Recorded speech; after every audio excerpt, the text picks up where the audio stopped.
Hi guys, welcome to my channel. So two of the amazing iPads from Apple's iPad lineup. And holiday season is approaching fast, and these two tablets will be on top of everyone's wish list. Either it be your kids or your uni-going teenagers, or maybe a personal treat for yourself. So in this video, I'm going to compare the amazing iPad Air 4 against the brand new iPad mini 6 and try to make your buying decision process a bit simpler.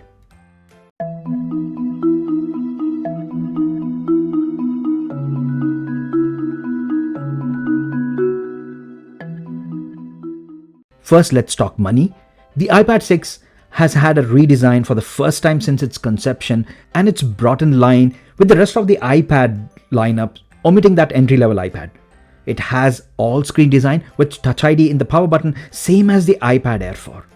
And same as the iPad Air 4, it sees a price increase as well of about $100.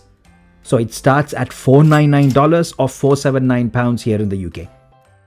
Officially, the iPad Air comes in at £100 more than the iPad mini 6, but I have seen almost about £80 off on the Air 4 from authorized resellers.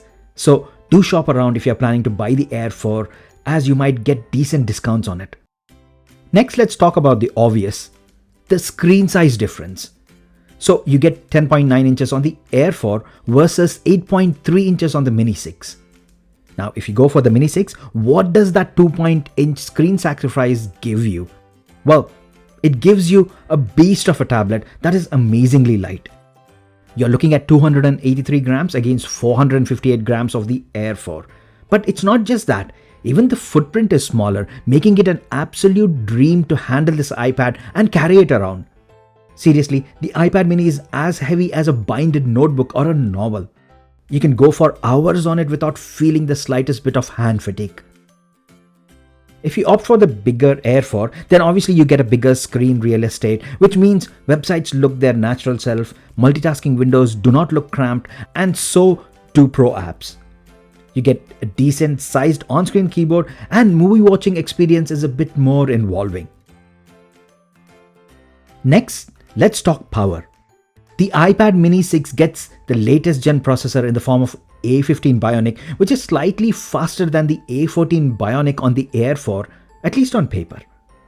Geekbench scores are pretty similar, and both these devices have the same amount of RAM at 4GB. But how much difference do you notice in day-to-day tasks? Let's find out. Here's a 5-minute long 4K clip shot at 30 FPS, which I edited using LumaFusion on both these iPads. And both of these iPads handle the editing process without any issues. Now here's how long it takes for them to export. First, the iPad mini 6. And then the iPad Air 4. So you see, power-wise, there isn't a huge difference between them. Both are equally powerful. Next, the cameras. Now, the iPad mini 6 has a slightly better camera setup than the Air 4. For starters, it has the quad LED True Tone flash for the rear camera. And the front camera is a 12 million pixel shooter instead of 7 million pixels on the Air 4, and it also supports center stage functionality. Center stage is that where the camera pans and moves along with you during video calls, and if someone else joins, it readjusts and refocuses.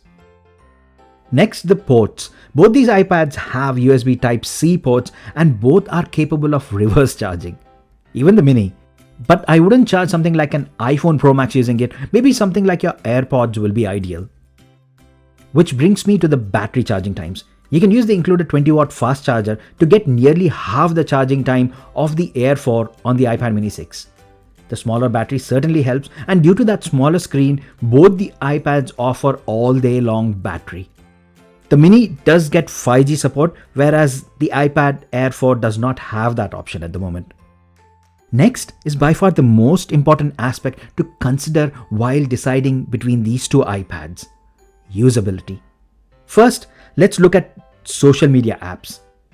It is actually comfortable to browse social media apps like Twitter, Facebook, TikTok, and Instagram on the iPad mini 6. The small size and footprint makes it easier compared to Air 4. However, when it comes to websites, as you can see, everything is a bit smaller and squished together. The iPad mini does not trigger mobile view of the website, so the menus and clickable buttons look a bit small. Whereas on the iPad Air 4, you get the websites display in their full view. Everything is much more accessible and easy to use and navigate. Pro apps also suffer on the Mini 6, as usually the screen is divided into multiple smaller windows, and due to this overall smaller size, the screen areas for each of these windows is reduced even further. Whereas on the Air 4, you get decent working space. However, I found that it was comfortable to edit on the Mini just by lying on the couch without the need for a stand or a case to support it, thus reducing further weight which the iPad Air 4 needs. Next, let's talk multitasking. So basically, you're dividing the screen into multiple smaller sections. Doing this on an already smaller screen will make things look a bit cramped. However, split screen mode, I did find it usable on the Mini 6 and it wasn't too bad, even with a floating window hovering on top. Obviously, it's much more spacious and less cramped on the Air 4, but it's not totally unusable on the Mini 6 either. Next is gaming. Now, hands down, the iPad Mini 6 is the best handheld touchscreen gaming device available out there.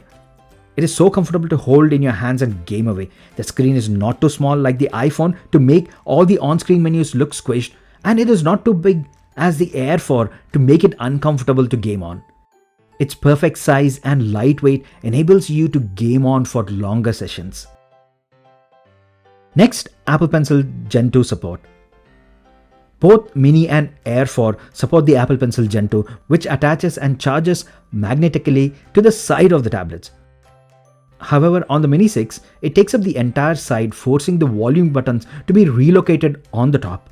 I keep reaching for this side as I'm so used to the volume buttons being there, but you get quickly adjusted to this, and the cool thing is that the volume buttons cleverly readjust to the orientation of the iPad which you're holding in, making the front button always work as the volume increase and the other one to reduce the volume. This is really amazing that Apple engineers have actually thought of everything before making this tablet. The Apple Pencil is responsive and pretty smooth, and it's the same on both these devices. However, if you're going to do this the most, use the iPad on the go, then it is much more comfortable to whip out your iPad Mini 6 out, jot some notes down, and then put it back again in your pocket or your bag. I found out that the Mini 6 is quite comfortable to hold in one hand and write with the other, whereas the Air 4, it's much more easier to prop it on a desk or a stand and then write. Next is keyboard. The on-screen keyboard on the iPad Air 4 displays almost full-size keys, making it comfortable to type by placing it on a desk. On the Mini, the keyboard is much smaller, thus it takes a bit of getting used to, but on the go, typing on it is pretty easy. And you can obviously split the keyboard or pinch it to make it even smaller for better mobile typing experience. And here's the speaker quality test between both these iPads.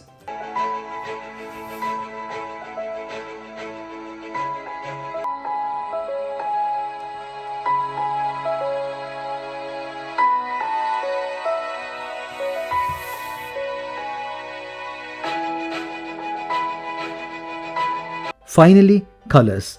Both the iPad Mini and the Air 4 come in a set of nice floral shades which are a bit on less saturated side. I have unboxed both sky blue and the green iPad Air 4s on my channel, and here I have the green iPad Air 4 and the purple iPad Mini. You do see these shades nicely in most angles, but in some angles the green looks a bit golden yellow and the purple looks a bit grey. Apple certainly reduces their saturation filter to the minimum level when it comes to most of their lighter shades. But yes, it's still nice to see different colors for otherwise typical boring greys and silvers. So I think I covered pretty much everything there is when it comes to these two amazing tablets. And the bottom line is that when you're deciding in between these two tablets, the main thing to consider is not power, as these both are similarly powered and you should almost get the same years of software support in the long run. But the thing to consider is that whether you're willing to sacrifice that extra screen real estate in favor of portability. Do you need an iPad which is of decent size and can be comparable with many laptops in terms of size? Or do you need a tablet which is the most powerful ultra portable tablet currently available in the market? So do consider this main factor along with my usability report when deciding to purchase the iPad Air 4 or the iPad mini 6.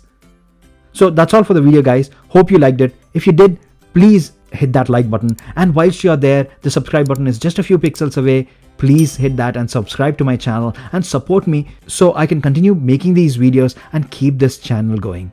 And as always, thanks a lot for staying with me until the end. I will see you in my next video. Bye for now.